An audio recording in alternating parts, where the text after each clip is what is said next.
And I want to show y'all some of my lures that I use. I told you he would do that. Oh, watch out, bug. Okay. I wonder how much that weighs. We need to weigh it one day. I bet you it's more than 50 pounds. Okay, y'all. A lot of people might ask, why do you have so many lures? Because I go through them. And I'm going to tell you the reason why. He's obsessed. Because sometimes you're out there and they're not biting jigs, they're not biting soft plastics, but this is one that they'll bite, and this is a rattle trap. I've caught them with this one, even this size, and even a baby rattle trap. That's a baby.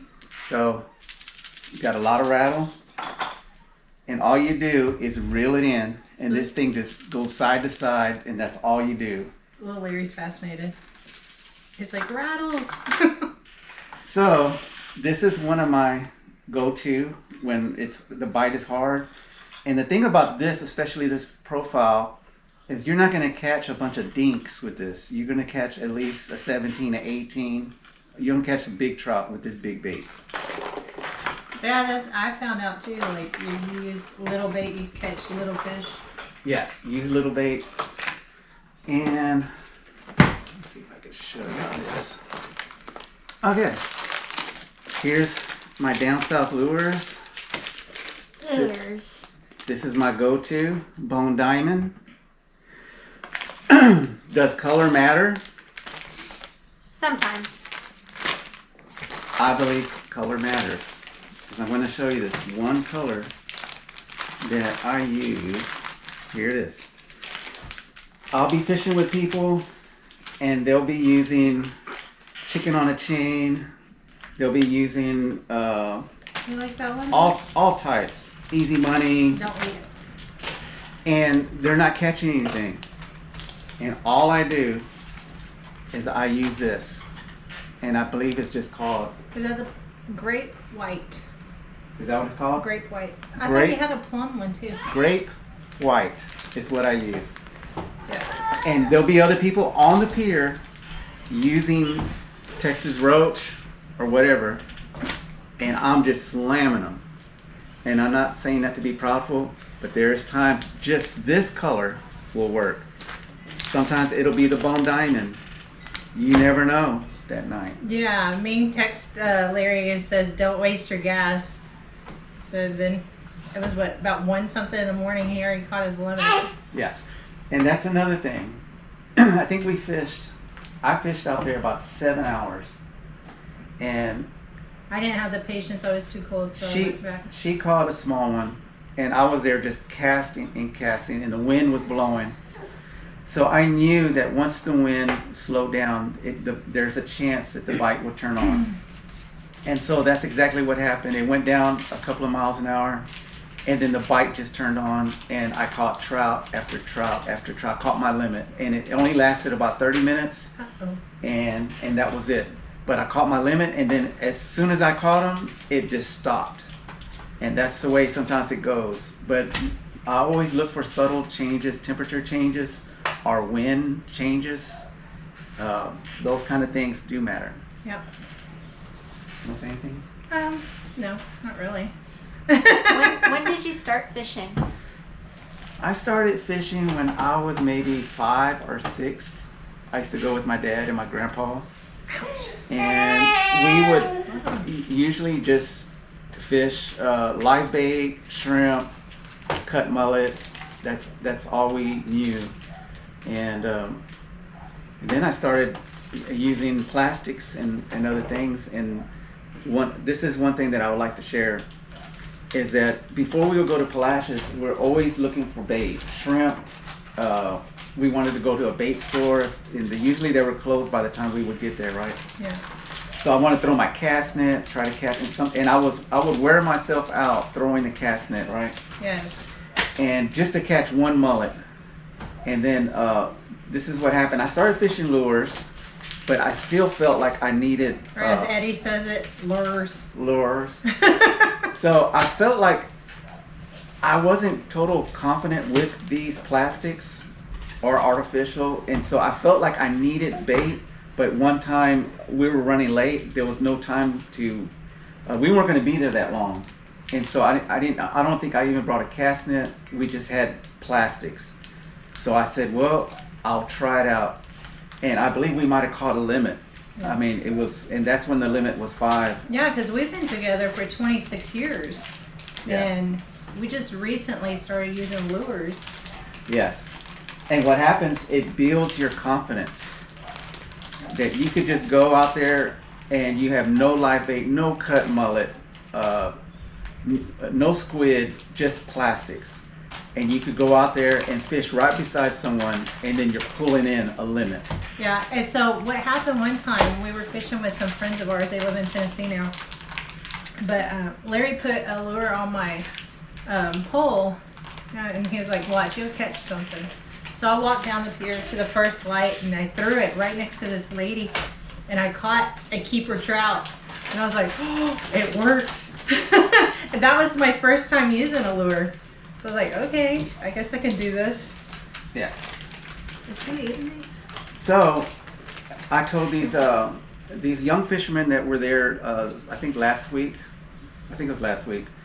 I was telling them that you have to get confidence using these. Once you know how to use them and you know that they catch fish, Yeah. you become confident that you can actually catch fish. What I like to do is every time I throw a lure, I'm thinking I'm gonna get bit. That cast, I'm gonna get a bite every cast, and I'm ready. I'm reeling, and I'm waiting for that bite because I'm expecting a bite every cast. And the reason I do that, because you're only gonna get one little. Once you feel that, you got to set the hook. And if you don't think you're gonna get a bite, he's gonna do that, and you're not gonna be ready, and you lost your trout because the trout's gonna hit it and spit it out once he knows it's not real. So you got like half a second sometimes. So when you feel that, you have to set the hook. So I try to imagine I'm going to get a bite every cast, and that's what helps me. I'm expecting trout every cast, even though I don't catch them every cast. But that's what I do to be ready. You got any questions? Where's the furthest you've been fishing other than Palacios? Yeah, where have you traveled to go fishing? Yeah. With my dad and my grandpa, we went to the 2nd or 3rd rigs offshore. Was that out of Palacios though? It was out of Port O'Connor. Oh. And we used ribbon fish. We used actually shrimp, squid on the bottom, and caught red snapper. My dad, we don't know if he actually did, but he caught the record king. It was such a big king that he was holding it like this, and I think my mom took a picture, and the tail was curved in the boat, and so he wouldn't fit in the cooler. I wish my dad was here so he could share the story. Yeah. But maybe he'll be watching this. But anyways, they threw the king on a rope or something, and so he would swim. And all of a sudden, my dad said he felt the boat tug, and then they looked out there and they pulled in the king, and only like his head was there. Something bigger than this king ate the king and just left the head. Wow. So I mean, What do you think it was? big shark, no telling. Really? But there's monsters out there. So I hope this has helped y'all. And And I have a special announcement. yes. Hold the bug. We are expecting another fisherman or woman soon in August of this year. Yes. More for me to babysit. And this is little Larry boy. Little Larry boy. He's a big Larry boy now. He's going to be a So big brother. we're going to find out if we're going to have a boy or girl. So we'll keep y'all posted. Thank y'all for watching, and thank you for all of the subscribers that have subscribed. And my daughter has a YouTube channel that we're going to share in the description below. If you would like to subscribe to her channel, check it out. Very neat. She does a lot of good videos when we're in Palacios. She's got a lot of scenery. It's very nice to watch. Yes, she puts music behind it and a lot of scenery, the clouds, the skies, and so I think y'all would really enjoy. She even puts music to it, so y'all might enjoy that. All right, shalom, family. Thank y'all for watching. That wind would just put, 3 more miles lower, or maybe 5.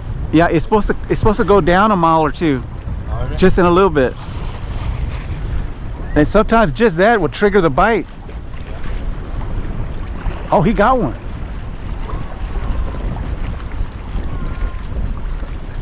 He got him one. Oh, it's on the edge of the light.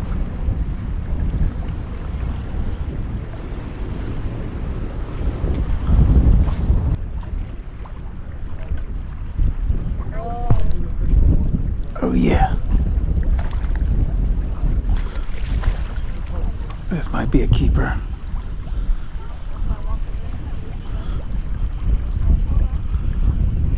Yeah.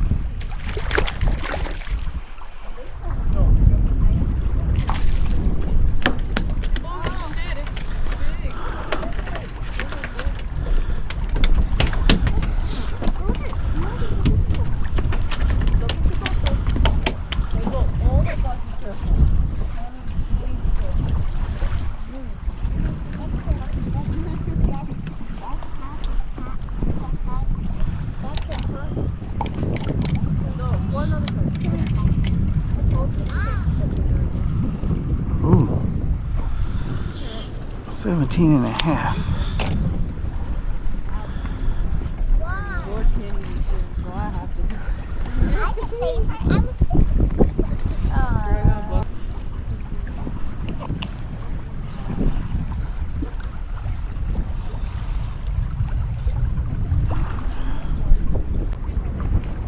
Hey, you might have some luck.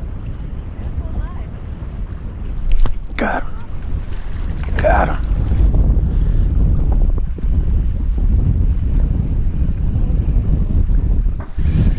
Oh, thank you, Heavenly Father.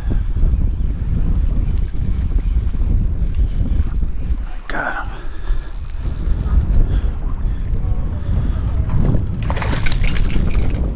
Oh yeah. This one's a big one. You gonna eat them? Oh yeah. Alright, we're all going to his house to do that. Oh, this one's a bigger one. Ooh. Oh, thank you, Heavenly Father.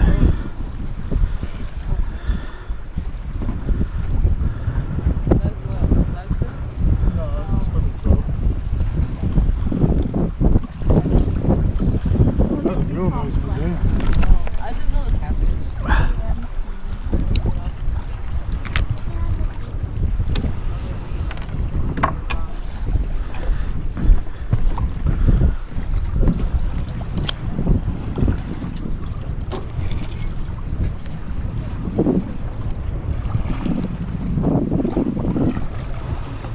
19 and a half.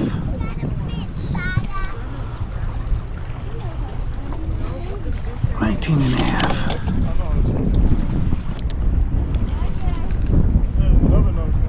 Thank you. They're liking that shrimp.